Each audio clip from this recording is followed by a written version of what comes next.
Were you just gonna say a baby? I was. No, it sounded like you were. I don't know if I'm here. Like I'm like, and you make a baby. And you make a third bag. When a cart bag and a stand bag love each other.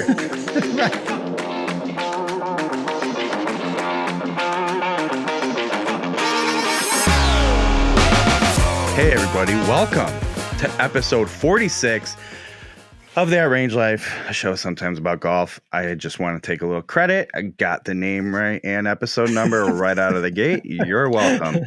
As usual, before we get going, do us a favor. Subscribe to the page down below somewhere. Go to it. You got to go to Chris's channel on YouTube or something. Do it there. We're not smart enough to figure out how to be able to subscribe straight from my page. If you know, leave it in the comments, either on my post here or on Chris's YouTube page. Tell us what to do. We'll take it. But hit the bell, get notified when new. Look, hey, some of these videos getting pretty hot in the streets right now. People are true, man. It's into them.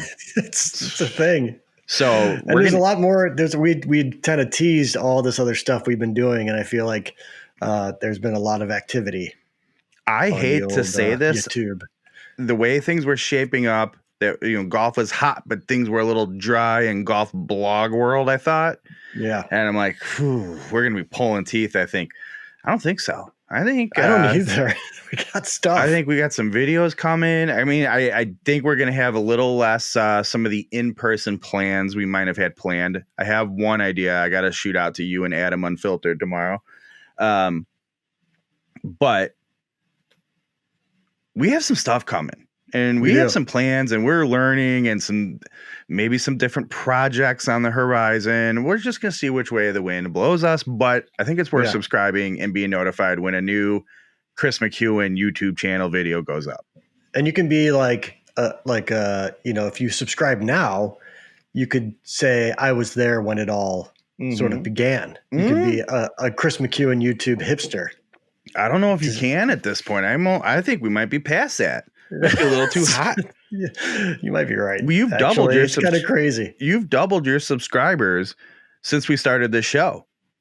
Yeah, and I don't know if it's a show. Hey, listen, I'm not trying to take it's an us credit thing.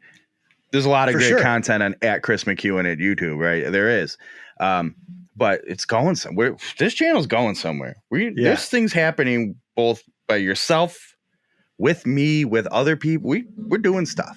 It's cable. I got a cable issue, and it's like the computer guy in me is just going crazy. Whatever. All right. Anyway, so take care of all that. Big, probably another banger today of a show for you guys. We're going to be talking about one of the hottest golf products out right now. I bumped the release up early for the review. I'm calling it a sneak peek. The day it was scheduled for, it's still going to be the post that day. Milk it for all it's worth. But we bumped this one up because it's so current and people want to know about it. Right here. If you can't see what that is the Project X Hazardous Smoke Blue RDX shaft. Barely anything out there on the internet about it. I think I've seen my review and TXG's video.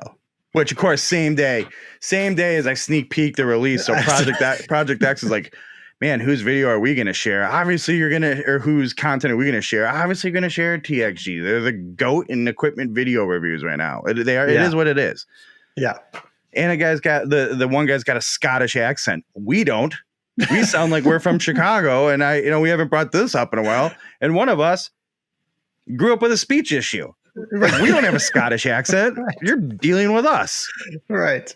And then, to be fair, we didn't have a video up. But anyway, I get it. So anyway, we're going to talk about this. Also, we briefly touched on a piece of equipment through Josh Rivera, our nephew, under the bus about it. We're going to talk about the Big Max Dry Light Hybrid stand bag that Chris is using full-time as his golf bag right now, unless the vintage sets in play that day. I am not playing mine because Josh is. So that'll be gear talk. And then, man, just when I thought the club graveyard was pretty well inventoried recently, man, I found another pile of junk. Another pile. I'm going to get into that. All right. Talk a little used golf clubs. One thing I got to know, Chris. Yeah. How have you been, man? How have you been? I feel like, we've talked in the group text, but I haven't talked to you. How you been? It's true. Pretty good. We're going to be hitting the road here on Wednesday, sort of a last minute decision. So next week's show could potentially be on location once again, as the McEwens, this time my wife and I, head to Ann Arbor, Michigan to spend a little time in a house with a yard and a hot tub and a Peloton and a wine cellar. In Michigan. Ann Arbor. Michigan. Awesome. Yeah. Enjoy Michigan. What's that? Enjoy Michigan. Did you know? It could be anywhere, but it's a free house. It's a friends of ours that. Never mind. Say no more. I forgot the group I'm dealing with. That's right. But yeah, we're gonna go and catch our breaths away from, city peeps. Yep. That's really all. That's all. Can you just give me a heads up if you can't do it? Because I'll find either John Claffey or another A+ co-host and make you edit the video. No, I should be good. We should be good. I'm finishing up the of season 1 of Golf Origin Stories from Michigan. So I'm doing 3 interviews this week to line them up for the rest of the year. So I'll have all my gear with me, so I'll be fine. Are you taking any work time off over the break? Like over holidays? Yeah. I don't think so. I'm taking a ton of it. Are you? Yeah. And so I think. The reality is right. I worked all day Saturday at the day job. No big deal. When I say at the day job, here at my house doing the day. All right. Well, that's good. I'm glad you're good. I look forward. I was thinking maybe we throw in some bonus segments or episodes as little nuggets in the YouTube channel while the holiday break was taking place, but it doesn't sound like there's time for it. You're too busy. Yeah, we'll see. We'll see, everybody. We'll see. All right, Chris, it's that time. Let's dive into gear talk.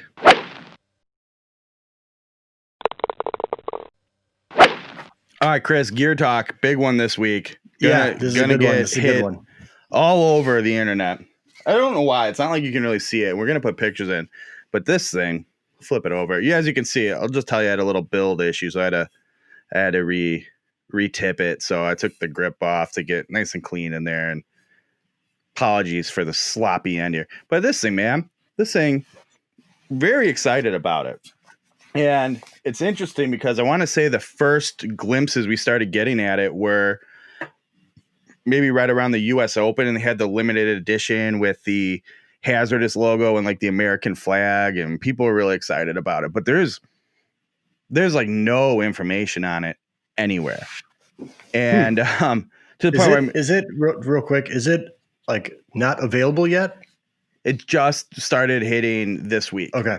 Like available in all your favorite fitting places, right? I think it's been on tour a little bit.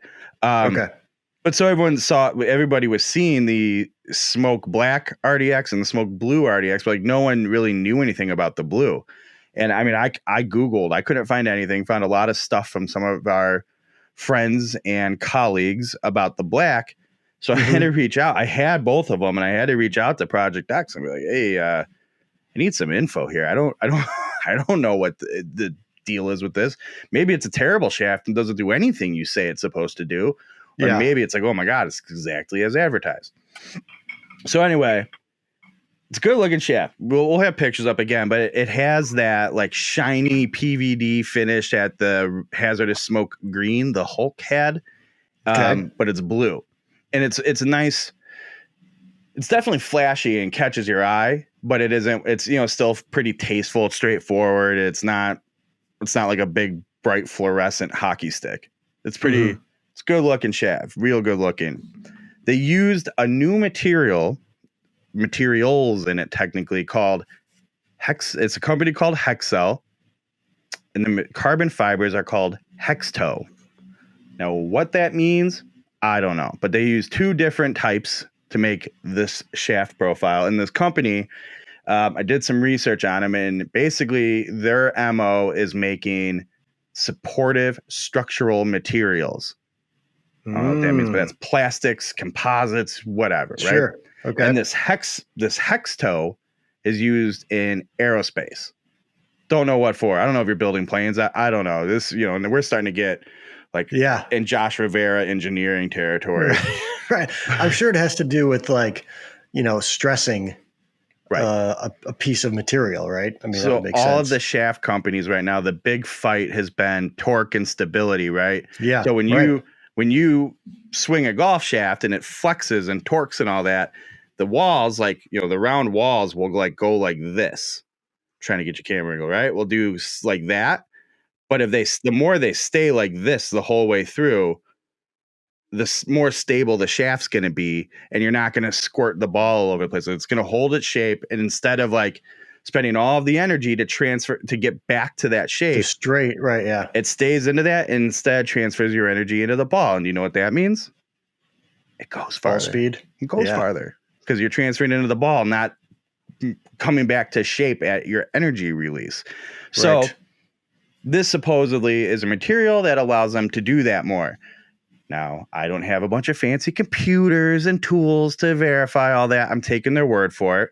It did give them the ability to make the 3 sections of the shaft. So your butt section, your midsection, your tip section, pretty dead on in extreme. So the tip and the butt are extremely extreme. It's never not funny.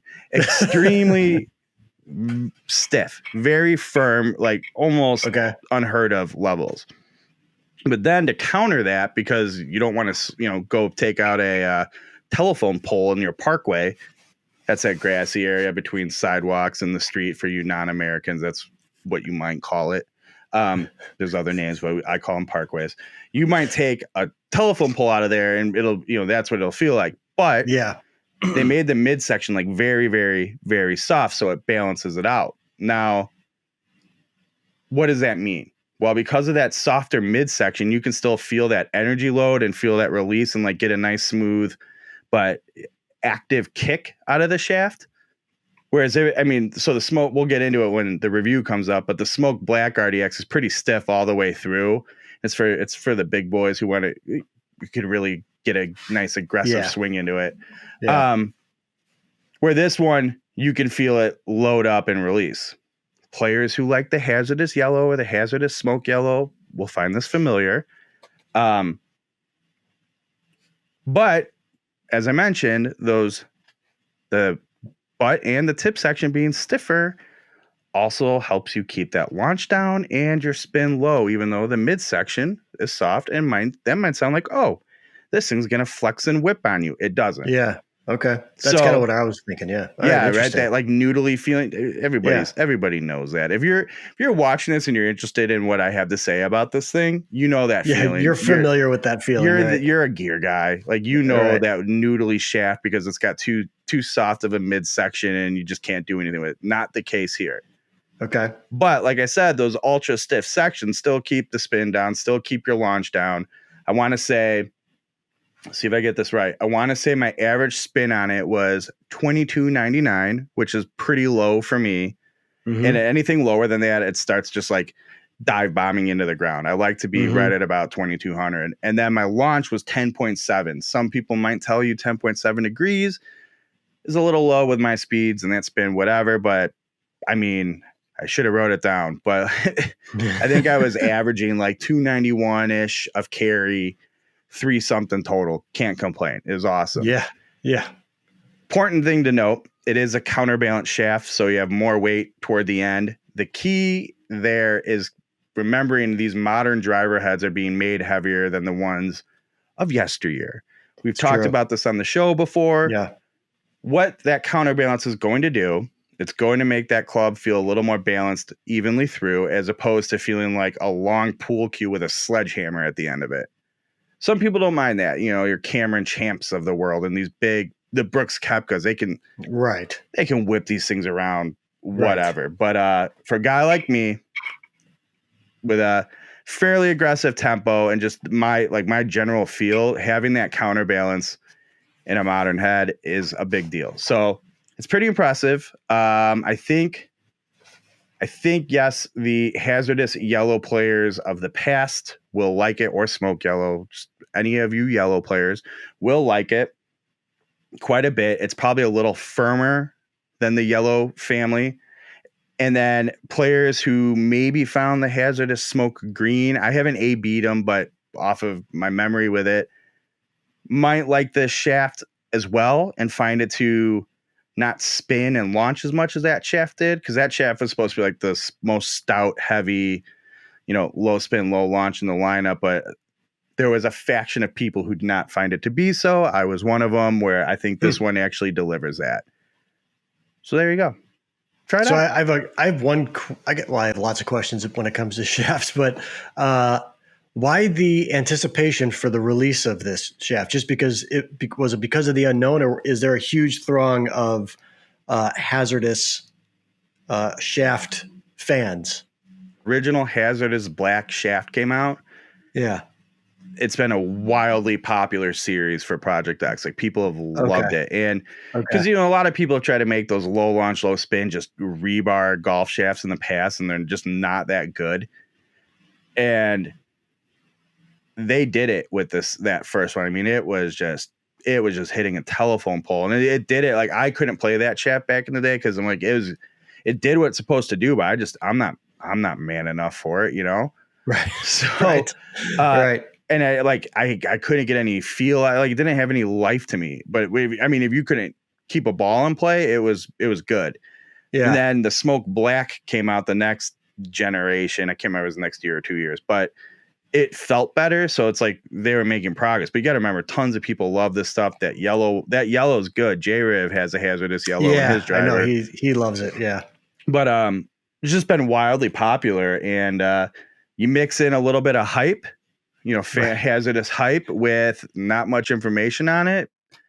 I mean, it's one of the few reviews that just immediately on a Friday, I started getting comments, questions, some Twitter reactions, the whole works, because people just want to know more about it. Like, what is this thing? If it was a yellow or a green, something they've seen before, they know. Like the black, while people are excited about it, doesn't have the hype because people know about it. This one they don't know about. So, hey, watch this video. Maybe you'll learn something. Maybe I didn't do a good job and you want to know more. Comments. Just hit us up in the comments. I got you. Actually, that's a great point. So someone commented on a video, is a separate video, and I think it was on the sub 70 stuff. And they didn't ask a question, but I didn't satisfy what they had come to find in the video. And if that's the case, just ask the question. I mean, you've got two of us that can answer it. So please do that.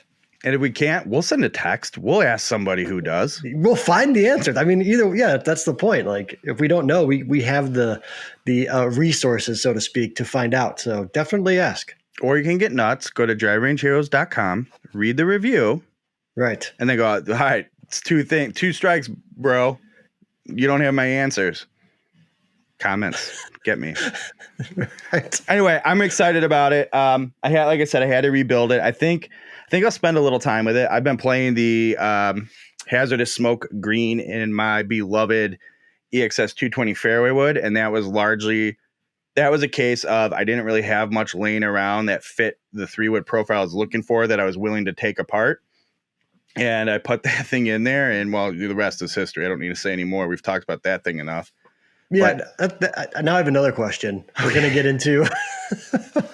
So when you did that, is this shaft specifically for driver, or can you put it into something else? That may be a dumb question, because driver shaft length is the longest of the clubs, but I think they used to quite a while do it hey, this is fairway wood, this is driver. And a lot of people will do a 60-degree shaft in the driver, but do 70 in their fairway woods because you cut it down, it changes swing weights and less weight. The weight, right? Yeah. It varies for everybody, but you could use this in any 335 taper tip club shaft or club head. So got it. Driver to 3 woods, not a huge shift for me, and it fit. So I did that.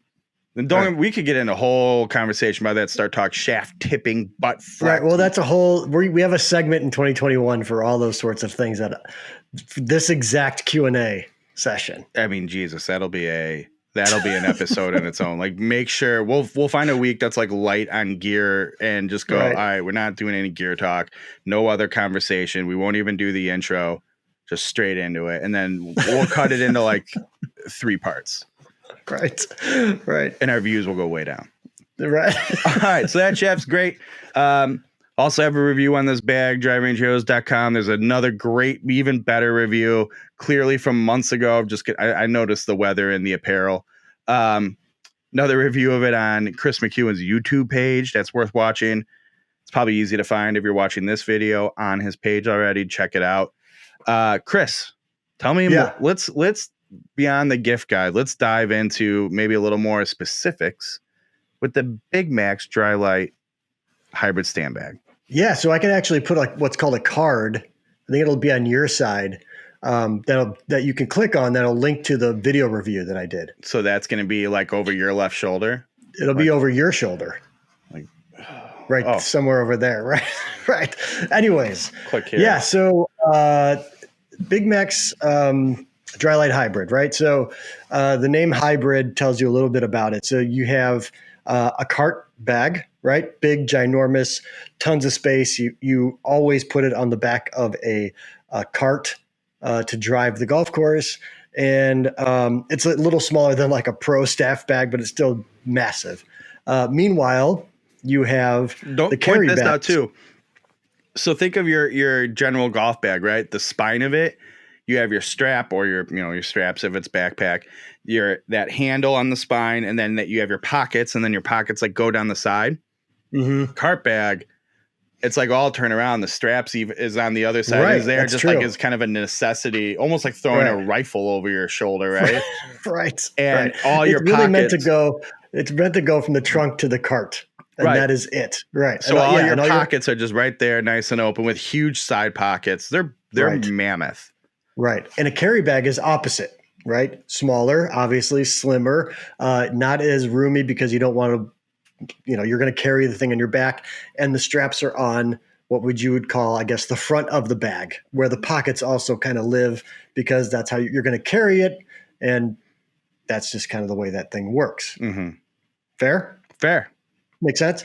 So the hybrid, if you took those two and you smushed them and made a third bag, is kind of. Were you just going to say a baby? I was. No. It sounded like you were. I don't know if I'm here. I'm like, and you make a baby. And you make a third bag. When a cart bag and a stand bag love each other. Right. Yes, you get a Dry Light hybrid. You're welcome, Dave Wheatley. So yeah. Whoops. So you take so really, I kind of lost my train of thought now, but you get a lot of the space that comes from the cart bag, but the weight. This thing weighs 4 pounds or so, and the sort of just carryability in general of a carry bag, of a traditional carry bag. As I was saying, the straps are repositioned, as it's a carry bag, but the pockets have much, much more room to them. Now, and of course, just like any other Big Max bag these days, totally waterproof. The zippers are engineered to keep water out. They've got the little hoods over the zippers and things like that to keep the water out. Fantastic bag. Comes with the club cover, the whole thing. For me, the reason this has been I've got 3, this is my third Big Max bag. Mm-hmm. Coincidentally enough, I've got a cart bag, I've got a carry bag, and now I have when the 2 bags merge into one bag. And it's by far my favorite bag. And the reason is, and we may have touched on this already, but yes, I walk the majority of my rounds of golf, but I use a push cart. Mm-hmm. So the fact that I can throw this thing on a push cart and still have the space that I would prefer versus a slimmer carry bag really, really works out for me. And it's still light like a carry bag. So I can, to an extent, we'll talk about this, to an extent, I can load it up with my necessities, right? So I've talked in the review, I talk about how, yes, my drone, the DJI Mavic, for those drone nerds out there. We got some really good drone shots with that too during our Tour Edge match. Right. The one that was Josh's that was up. That's the mini. Did he even? I don't even think That he he got that couldn't one up either. fly. So yeah, that he couldn't fly. A lot of drone work in that video. Yeah. Anyways, the Mavic will fit in a pocket.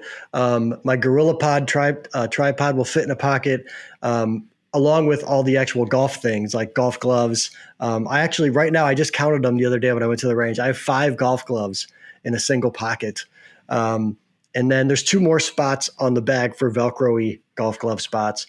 The cooler bag to me, it's the perfect size for 18 holes of golf. You can fit more than enough beverages in there for 18 holes for 5 hours of golf, whatever you choose. I've just been really impressed with the bag. I've really liked it. I've been using it for the majority of the year since it came out. And then the other piece of it that's really cool about the hybrid is the base of the thing. So it's a covered, I don't know if you can describe this better than I can, Bill, by all means jump in. Don't they call it here? You keep talking about, like, basically it's like the stand mechanism's called an internal.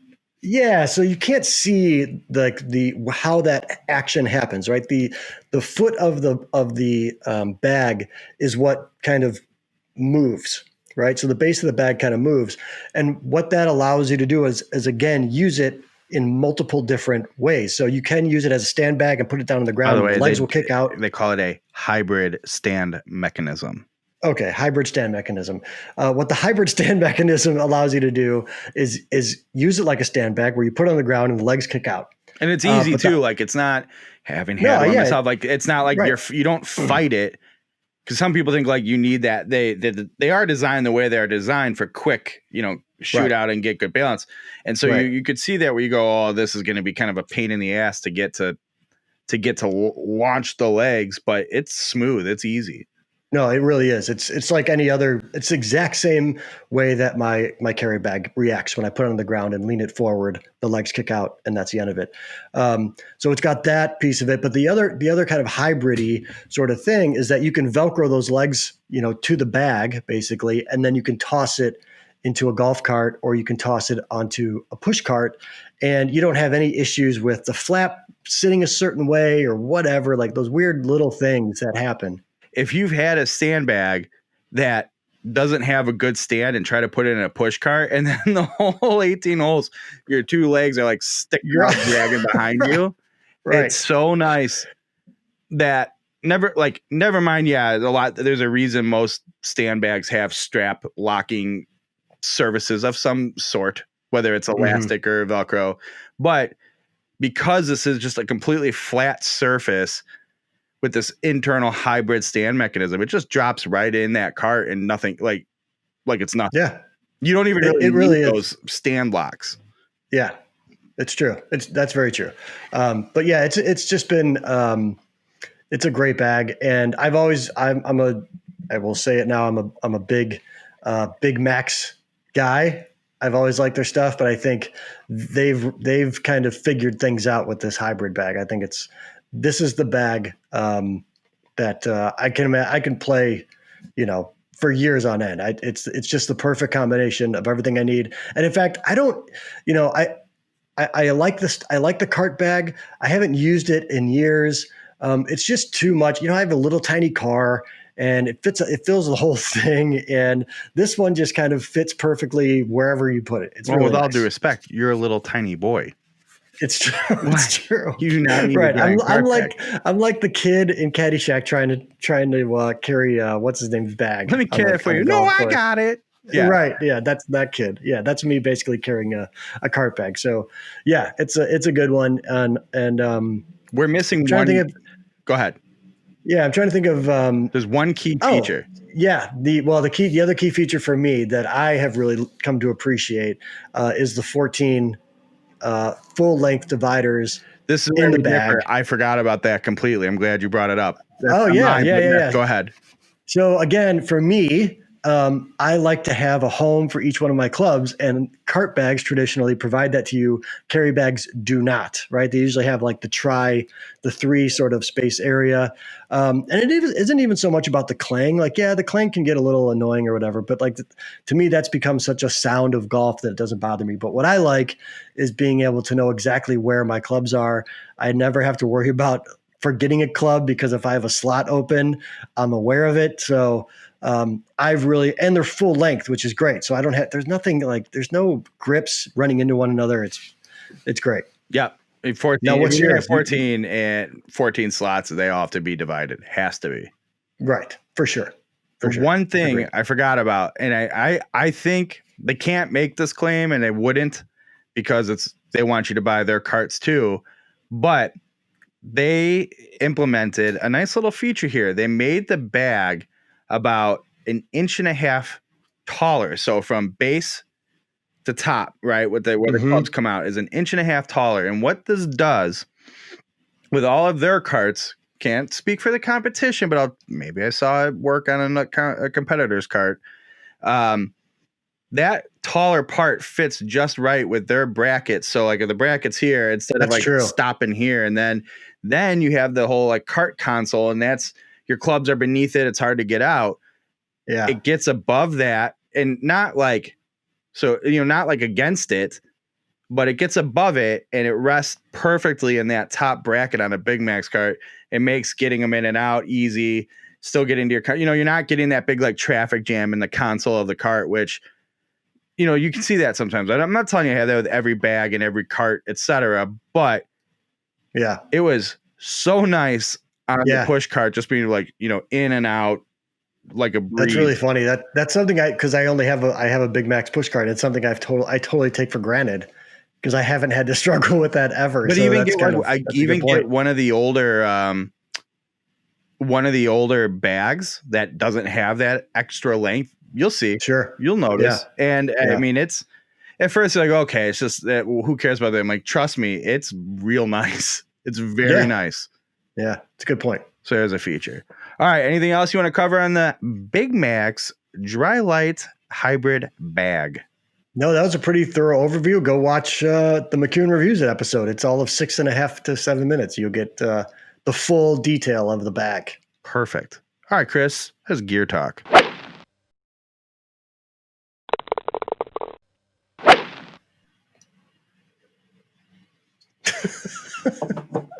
Chris, that was a good gear talk. I'm proud of you. Thanks, man. Felt good to have someone else carry a little weight in gear talk here. You know what I'm saying? Just kidding. You're the best. You carry a lot of weight. Chris McEwen carries a lot of weight on this show, more than I do. It's a joke. That's not true. Okay. Go ahead. Let's start latest graveyard finds. So, let's talk about this stuff. Are you going to send me the picture that you? Yeah, I can send that. Okay. So we should include it. I posted a picture. Well, here's how it started. So I get sent golf gear, whatever. Doesn't mean over the years, like I'm a gear guy. I talk about this with Jay Armour at Sub 70 a lot. He's like, I work for a club manufacturing company.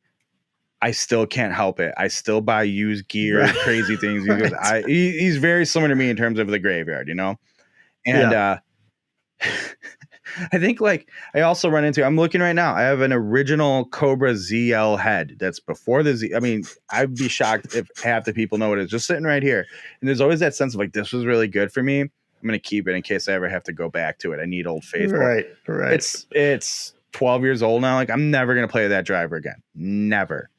But it's sitting right there. So anyway, it's borderline. A couple more years, it's going to be vintage. Right, exactly. It arguably already is. So a lot of times with this stuff I still have laying around, and when I say stuff, I want to be clear. We're talking if you look at this picture, there are clubs in there that are over a decade old. Right? It's original ZL Encore. That might be about a decade. I'm not sure. You have the Silver Adams Idea Super Hybrid and Super Fairway. I think one of them's tour issue. But those were some of the best hybrids and fairway woods ever made. They were so good. But I mean, we're talking like stuff you weren't even golfing yet, and it's in this pile. Right. Now I will admit, Right. my previous Tour Edge CBX 119 fairway wood heads in there. There's a Tour TaylorMade M4 Tour fairway wood in there. Yeah. Like there is a some little more modern contemporary things, but it's Right. like it's old stuff. So a lot of times what I'll do with this, I'll see some guy on a, in the want to buy on a forum going, "Hey, I'm looking for this 4-year-old Cobra fairway wood head," and I go, "Might have one of those laying around still." Get $35 for it is better than sitting there and not knowing I have it. For sure. So I see a guy, this like weird old fairway wood a guy's looking for, and I go, I think I actually have one of those. And we're talking equipment that predates me doing any internet golf stuff in terms of like golf media. Like I wasn't even doing this. So don't sit here and go, "Oh, you're selling your free gear. Oh, I'm an internet warrior." Okay. Right. So I go look.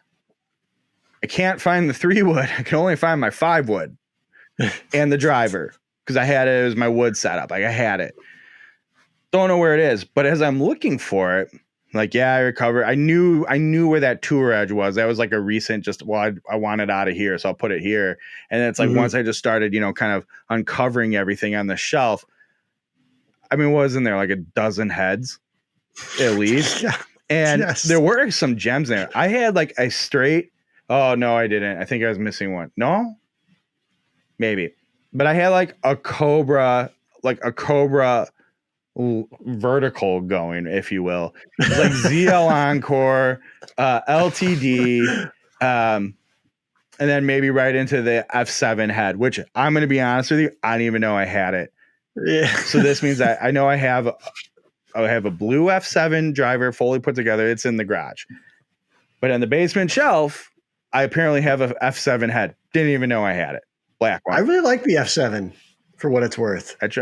That driver felt so good. It sounded so good, but nothing I did to it at that time.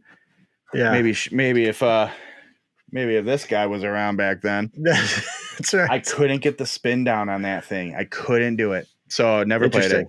But F7 in there. I mean, and then I like that Cobra King LTD a ton. I played that one for a while. That was a good head too. Yeah. Played some really good golf with that thing. And then I had the ZL Encore, which I really liked. But between that Cobra Flight and then obviously the Tour Edge fairway, but I had that TaylorMade, the 2017 TaylorMade M1 430 Tour issue head. That thing that's nice. Roasted the ball. Roasted it. Thanks. Yeah. So then I'm like, I didn't even know this stuff was back here. That was the depressing part about it. But here's what kills me. And this happens all the time. And I don't know what it is, but if it's like I post anything like I have a bunch of golf stuff laying around, it doesn't matter what it is. But if it's a bunch of it, I will inevitably get multiple tweets or comments back. "Hey, are you selling any of that?" Really? I'm like, you don't want any of this. Like, with all due respect to this one guy, he's a pretty big follower of ours. He's been there since the beginning. He interacts. He's from England. I appreciate his support. I really do. But I'm like, I'm not selling you a head worth $30 and shipping it to England. And I'm going to say to you, like, well, it's going to cost me $38 to ship to you minimum. Yeah. So I'm going to charge you $68 for this. Even if you say yes, I will feel bad for charging you $68 for this thing. But it doesn't matter what I post. These guys want to buy. Like, if I posted one old Callaway head or driver, and I said I want to sell this for $75, it's worth $250.